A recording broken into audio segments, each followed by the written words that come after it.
সম্মানিত মসজিদের মুসল্লিয়ান কেরাম, যাবতীয় তারিফ ও প্রশংসা নিবেদন করছি আল্লাহ রাব্বুল আলামিনের জন্য। আমরা বলছি আলহামদুলিল্লাহ। দরুদ ও সালাম পেশ করছি মানবতার মহান শিক্ষক রাহমাতুল লিল আলামিন জনাবে মুহাম্মদুর রাসূলুল্লাহ সাল্লাল্লাহু আলাইহি ওয়াসাল্লামের উপর। ফাইন্নী উসীকুম ওয়া নাফসি আওয়ালাম বিতাকওয়াল্লাহ ওয়া ইত্তিবা'i সুন্নতি রাসূলিল্লাহ। খুতবার শুরুতে আমাকে এবং আপনাদেরকে আল্লাহ তাআলার ব্যাপারে তাকওয়ার নীতি অবলম্বন করার এবং জীবনের বিস্তীর্ণ ধারাগুলো নবী মুহাম্মদুর রাসূলুল্লাহ সাল্লাল্লাহু আলাইহি ওয়াসাল্লামের সুন্নাতের আলোকে সাজাবার উদাত্ত আহ্বান জানাচ্ছি। অতঃপর আমরা জেনে নিই আজকের খুতবার বিষয় জিলহজ মাসের প্রথম 10 দিনের ফজিলত এবং আমাদের করণীয়। গুরুত্বপূর্ণ বিষয় নিয়ে তথ্য এবং তথ্যবহুল সংক্ষিপ্ত বিবরণ পেশ করব ইনশাআল্লাহ। ওমা তৌফিকি ইল্লা বিল্লাহ, আলাইহি তাওয়াক্কালতু ওয়া ইলাইহি উনীব। আজকে জিলকাদ মাসের সর্বশেষ জমা। আগামী রোববার সন্ধ্যায় জিলহজ মাসের চাঁদ উঠতে পারে যদি জিলকাদ মাস 29 হয়। জিলহজ মাসের প্রথম 10টি দিন খুবই ফজিলতপূর্ণ, খুবই তাৎপর্যপূর্ণ, যেটা আমাদের দেশের অধিকাংশ মুসলমান জানে না, এটার আলোচনাও তেমন হয় না। ইবাদতের সবচেয়ে বড় সিজন, বড় মৌসুম হচ্ছে রমজানুল মুবারক। আকারে আয়তনে এত বড় ইবাদতের মৌসুম আর নেই। পুরো এক মাসের মৌসুম, পুরা 30 দিনের সিজন। রমাদানের পর সবচেয়ে ফজিলতপূর্ণ গুরুত্বপূর্ণ ইবাদতের মৌসুম হচ্ছে জিলহজ মাসের প্রথম 10টা দিন। জিলহজ মাসের এই ফজিলত সম্পর্কে কোরআন এবং সহিহ হাদিসগুলোতে জানা যায়। আল্লাহ রাব্বুল আলামিন কোরআনে কারিমের 79 নম্বর একটা সূরা আছে, সূরাটির নাম সূরাতুল ফজর। এই সূরা ফজরের শুরুতেই বলছেন আউযু বিল্লাহি মিনাশ শাইতানির রাজিম, ওয়াল ফজরে, শপথ ফজরের। ফজরকে কোরআনে কারিমে আল্লাহ কখনো ফজর বলেছে, কখনো সুবহে বলেছে। যার কথা বলা হয়েছে ওয়াস সুবহে ইযা তানাফাস, সকাল ভোরের শপথ যখন তার নিঃশ্বাস ছাড়ে। ভোর বা ফজর নিঃশ্বাস ছাড়ে, এটা দুনিয়ার বিজ্ঞান প্রমাণ করবে কিভাবে? এটা বিশ্বাস করতেও চাইবে না। বিশ্বাস করুক না করুক তাতে আমাদের কিছু আসে যায় না। যে আল্লাহ তাআলা কোরআনে বলেছেন, কোরআনিক ইনফরমেশান, যে ফজর নিঃশ্বাস ছাড়ে, এটাই ঠিক। এবং আধুনিক বিজ্ঞান একটা প্রমাণ করেছে যে ভোরের হাওয়া এটা খুবই স্বাস্থ্যের জন্য ভালো। যারা সকালে ঘুম থেকে ওঠে ফজরের জন্য মসজিদে যায় এবং আসে, এবং এখন ডাক্তাররা বলে সকালবেলা জোরে 5 বার নিঃশ্বাস নেবেন। তো ফজর সম্পর্কে কোরআন এবং বিপুল সংখ্যক হাদিস রয়েছে। এই সূরার ফজরের শুরুতে আল্লাহ ফজরের শপথ করছেন। অল ফজরের শপথ, ফজরের, ভোর রাতের। অল ফজরে ওয়া লায়ালিন আশরিন, এবং শপথ 10 রাতের। যেহেতু আরবিতে চন্দ্র মাসের ক্যালেন্ডার অনুযায়ী রাত আগে আসে, রাত মানে এখানে দিন। কখনো দিন বললে রাত দিন 24 ঘন্টা বোঝায়, এবং কোরআনে কারিমে যখন রাত বলা হয়েছে এখানেও রাত তো দিন 24 ঘন্টাকে বোঝানো হয়েছে। আল্লাহ রাব্বুল আলামিন বলছেন 10 রাতের শপথ। এই 10 রাত বলতে জিলহজ মাসের 10 তারিখ, 10 দিন। এবং পরে আল্লাহ বলছেন ওয়াশ-শাফঈ ওয়াল ওয়াতরে, জিলহজ মাসের জোর এবং বেজোর প্রত্যেকটা দিনের শপথ। আল্লামা ইবনে হাজার আসকালী রাহমাতুল্লাহ আলাইহি তার তাফসিরের ভেতরে হযরত রাইসুল মুফাসসিরিন আব্দুল্লাহ ইবনে আব্বাস রাদিয়াল্লাহু তাআলা আনহুর বরাত দিয়ে বলছেন, এই জোর এবং বেজোর বলতে জিলহজ মাসের প্রত্যেকটা দিনই খুবই ফজিলতপূর্ণ। এখানে একটা বিষয় আমাদের খুব মনে রাখা দরকার, যে রমাদানুল মুবারকের শেষ 10টা রাত হচ্ছে ফজিলতপূর্ণ, আর জিলহজ মাসের প্রথম 10টা দিন হচ্ছে ফজিলতপূর্ণ। রমাদানের চেয়েও জিলহজ মাসের 1 থেকে 10 তারিখ পর্যন্ত এই দিনগুলো খুবই তাৎপর্যপূর্ণ, যারা অধিকাংশ মুসলমান জানে না। রমাদানুল মুবারকের শেষ দশক, যার কেন্দ্রবিন্দুতে রয়েছে লাইলাতুল কদর, আর জিলহজ মাসের প্রথম দশকের দিনগুলো যার কেন্দ্রবিন্দুতে রয়েছে ইয়াউমে আরাফা। তো আল্লাহ রাব্বুল আলামিন শপথ করছেন, কোনো জিনিসের শপথ করার অর্থ হচ্ছে ওই দিনের গুরুত্ব বোঝানো। কারণ এই দিনগুলো আল্লাহর কাছে খুবই প্রিয়। সেজন্য আরব জাহানে যারা আরব দেশে থেকেছেন, সৌদি আরব, কাতার, কুয়েত, আবুধাবি, মিশর, মালয়েশিয়া, এইসব দেশে জিলহজ মাসের চাঁদ উঠলেই বাসা বাড়িতে, গেটে, অলিতে গলিতে, মার্কেটে হালকা ভলিউম দিয়ে সারাক্ষণ সকাল থেকে এই তাকবীর বাজতে থাকে, আল্লাহু আকবার, আল্লাহু আকবার, লা ইলাহা ইল্লাল্লাহু, আল্লাহু আকবার, আল্লাহু আকবার, ওয়ালিল্লাহিল হামদ। যারা পথচারী রাস্তা চলতে আওয়াজ শুনে তারা বুঝতে পারেন জিলহজের চাঁদ উঠেছে এবং জিলহজ মাস শুরু হয়েছে। আমরা শুধু জিলহজের 9 তারিখ থেকে 13 তারিখ পর্যন্ত ফরজ নামাজের পরে মসজিদে তাকবীর বলি, কিন্তু না, রাসূল সাল্লাল্লাহু আলাইহি ওয়াসাল্লাম বলেছেন জিলহজ মাসের চাঁদ উঠলেই শুধু নামাজের পরে না, সারাক্ষণ যখনই মনে পড়ে বারবার তাকবীর পড়া, তাকবীরে প্রতিধ্বনিত করে মুখরিত করে ফেলা। কারণ এই দিনগুলো যেহেতু খুবই ফজিলতপূর্ণ। সহিহ বুখারীর একটি হাদিস, হযরত আব্দুল্লাহ ইবনে আব্বাস রাদিয়াল্লাহু আনহু, হযরত আব্দুল্লাহ ইবনে আব্বাস থেকে বর্ণিত হাদিস, তিনি বলছেন, মামিন, রাসূল সাল্লাল্লাহু আলাইহি ওয়াসাল্লাম বলেছেন, মামিন আইয়ামিন আল আমালুস সালিহু ফিহা আহাব্বু ইলাল্লাহি মিন হাযিহিল আইয়াম, যে আল্লাহর কাছে এই জিলহজ মাসের 10 দিনের নেক আমল যত বেশি প্রিয়, বছরের আর কোনো দিনের আমল আল্লাহর কাছে এত বেশি প্রিয় নয়। তো সাহাবায়ে কেরাম মনে করতেন আল্লাহর কাছে সবচেয়ে প্রিয় আমল হচ্ছে জিহাদ করা। জিহাদ মানে জীবনের সব কিছু বিলিয়ে দেওয়া, জিহাদে যাওয়া জান এবং মাল দিয়ে। তো সাহাবী সমাজটা জিজ্ঞেস করেন যে ক্বালু ওয়ালাল জিহাদু ফি সাবিলিল্লাহ, হে আল্লাহর রাসূল, আল্লাহর রাস্তায় জিহাদ করাও কি, আল্লাহর রাস্তায় জিহাদ করার চাইতেও কি এই 10 দিনের নেক আমল আল্লাহর কাছে বেশি প্রিয়? রাসূল সাল্লাল্লাহু আলাইহি ওয়াসাল্লাম বলছেন, ওয়ালাল জিহাদু ফি সাবিলিল্লাহ, আল্লাহর রাস্তায় জিহাদ করাও এই 10 দিনের নেক আমলের সমকক্ষ নয়। ইল্লা রাজুলুন খরাজা বিনাফসিহি ওয়া মালিহি, তবে সেই ব্যক্তির কথা আলাদা যে ব্যক্তি জিহাদে বেরিয়ে গেল তার জীবন নিয়ে, তার সম্পদ নিয়ে, ফালাম ইয়ারজা মিন যালিকা বিশাই, জিহাদে গিয়ে সে শহীদ হয়ে গেল আর ফিরে আসতে পারল না, জীবনের সুপ্রিম স্যাক্রিফাইস করলেন, তার কথা ভিন্ন। তার এই আমলটা জিলহজ মাসের 10 দিনের চেয়েও বেশি। আর যারা জিহাদ করে গাজী হয়ে ফিরে আসলেন তাদের আমলের চেয়েও এই জিলহজ মাসের 10 দিনের আমল আল্লাহর কাছে বেশি প্রিয়। বলুন সুবহানাল্লাহ। এখন আরব জাহানগুলোতে জিলহজের চাঁদ উঠলে এভাবে প্রত্যেকটা বাড়িতে কম্পিউটারে এবং সাউন্ড বক্সে আওয়াজ তাকবীর ধ্বনিত হয়। আর আমাদের বাংলাদেশে জিলহজের চাঁদ উঠলে একটা চিত্রই আমরা দেখতে পাই, সেটা কি, শুধু গরু ছাগল।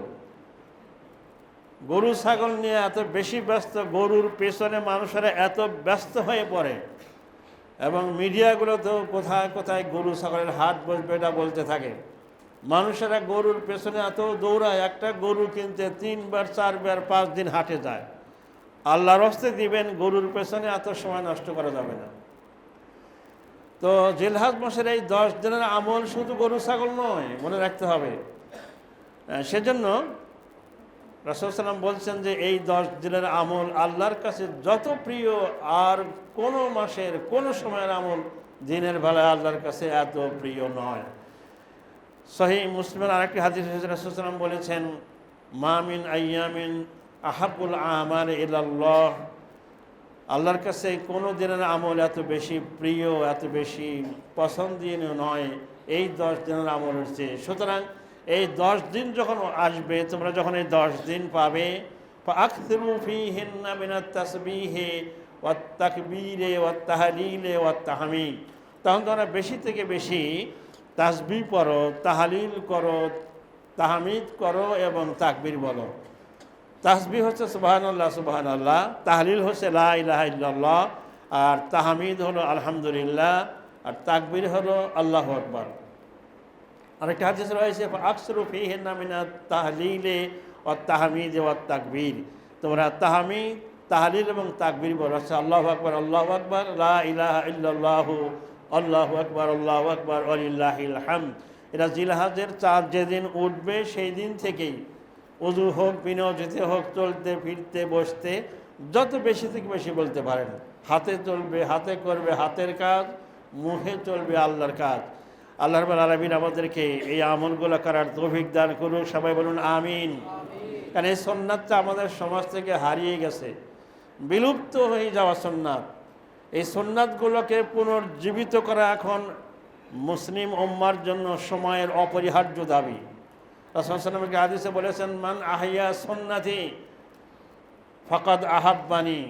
যে ব্যক্তি আমার একটা সুন্নাতকে জীবিত করলো, যেই সুন্নাতটা সমাজ থেকে মরে গেছে, মানে বিলুপ্ত হয়ে গেছে, লোকেরা জানেই না এটা আমল, যে ব্যক্তি প্রচার এবং পালনের মাধ্যমে আমার এই বিলুপ্ত হওয়া সুন্নাত, মরে যাওয়া সুন্নাতকে যে জীবিত করলো, ফাকাদ আহাব্বানি, সেজন্য আমাকে ভালোবাসলো।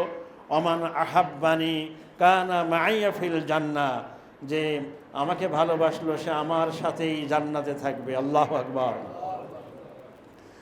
রাসূল সাল্লাল্লাহু আরও বলেছেন, ইযা রাআইতুম হিলালা জিলহাজ্জা, তোমরা যখন জিলহাজ মাসের চাঁদ দেখবে, ওয়ারাদা আহাদুকুম আইয়ুদাহা, এবং তোমাদের যারা কোরবানি করার নিয়ত করেছ, ফালিয়ুমসিক আন আজফারিহি ওয়া আশারিহি, তারা যেন হাতের নখ কাটা, হাত পায়ের নখ কাটা, চারা কাটা এবং মাথার চুল, গোঁফ এবং অবাঞ্ছিত লোম পরিষ্কার করা থেকে বিরত থাকে। এগুলা চাঁদ ওঠার আগেই কেটে ফেলবেন, আর চাঁদ কোরবানি দেওয়ার পরে কাটবেন।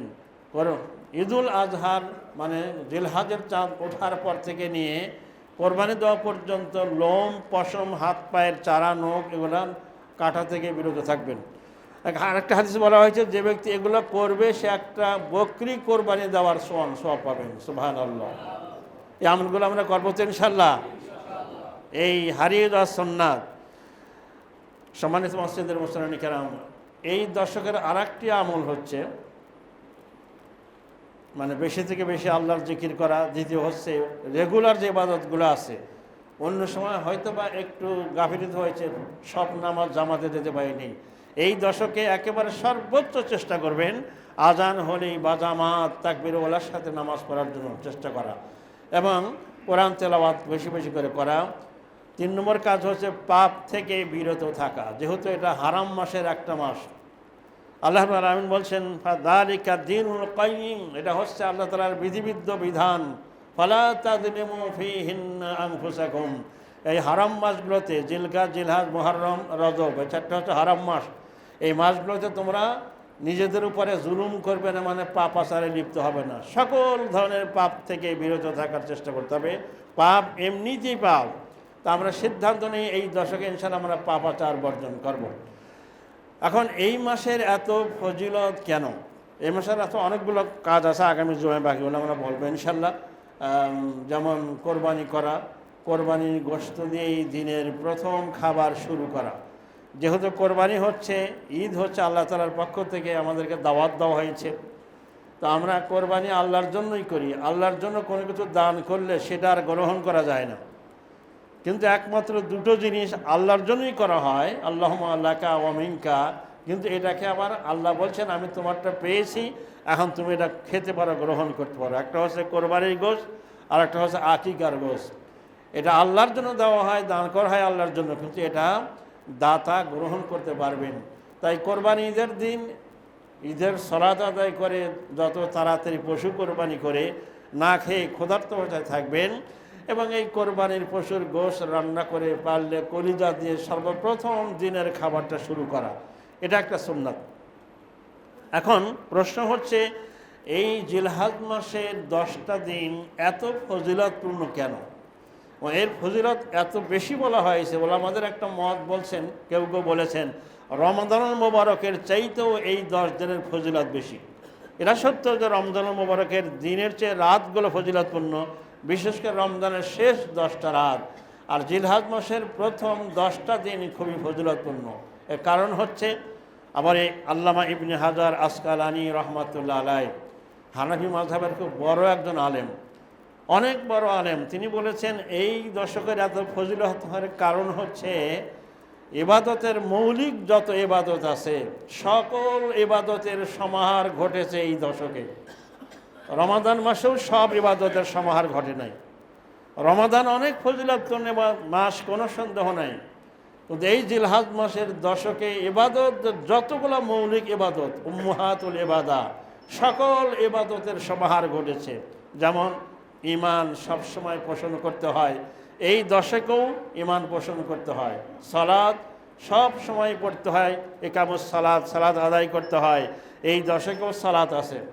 জাকাত সারা বছর সব সময় দেওয়া যায়, জিলহজ মাসের এই 10 দিন, এই দিনগুলোও জাকাত আদায়যোগ্য দশক। সাওম বা রোজা এরা সারা বছরই রাখা যায়, নফল রোজা, বিশেষ করে জিলহজ মাসের 1 তারিখ থেকে 9 তারিখ পর্যন্ত টানা 9 দিন রাসূলুল্লাহ আমাদেরকে রোজা রাখতে বলেছেন। না পারলে কমপক্ষে আরাফা দিবসের রোজা অবশ্যই রাখতে আদেশ করেছেন। তাহলে এই দশকে রোজা আছে, এই দশকে ঈমান আছে, নামাজ আছে, জাকাত আছে। এরপরে ইসলামের 5ম রকম হজ। হজ তো শুধু এই দশকেই করা যায়, এই দশকের বাইরে আর কোনো হজ করার সুযোগ আছে? রমজান মাস যতই ফজিলতপূর্ণ হোক, হজের সুযোগ হানি নেই। আর হজ এমন একটা ইবাদত, রাসূলুল্লাহ বলেছেন, মান হাজ্জা লিল্লাহি, যে ব্যক্তি হজ করে আসলো আল্লাহর জন্য, আর কোনো উদ্দেশ্য নয়, ফালাম ইয়ারফাদ, হজে গিয়ে কোনো অশ্লীল কাজ পাপাচারে লিপ্ত হলো না, ওয়ালাম ইয়াফসুক, ফাসিকি করলো না, রাজাআ কায়াউমিন ওয়ালাদাতহু উম্মুহু, হজ থেকে ফিরে আসলেন এমনভাবে যেদিন তার মা তাকে জন্ম দিয়েছিলেন, অর্থাৎ নবজাতক শিশুর মতো নিষ্পাপ হয়ে যায়। সুবহানাল্লাহ।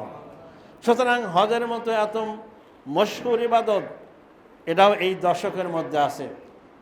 আরাফা দিবস বছরের সবচাইতে, পৃথিবীর সর্বশ্রেষ্ঠ দিন হচ্ছে আরাফার দিবস। আরাফা দিবসে একমাত্র দিন বছরে আল্লাহ রাব্বুল আলামিন প্রত্যেক রাতের শেষ প্রহরে, রাতের 3 ভাগের 2 ভাগ অতিক্রম হয়ে যাওয়ার পরে আরশে আজিম থেকে প্রথম আকাশে নেমে আসেন।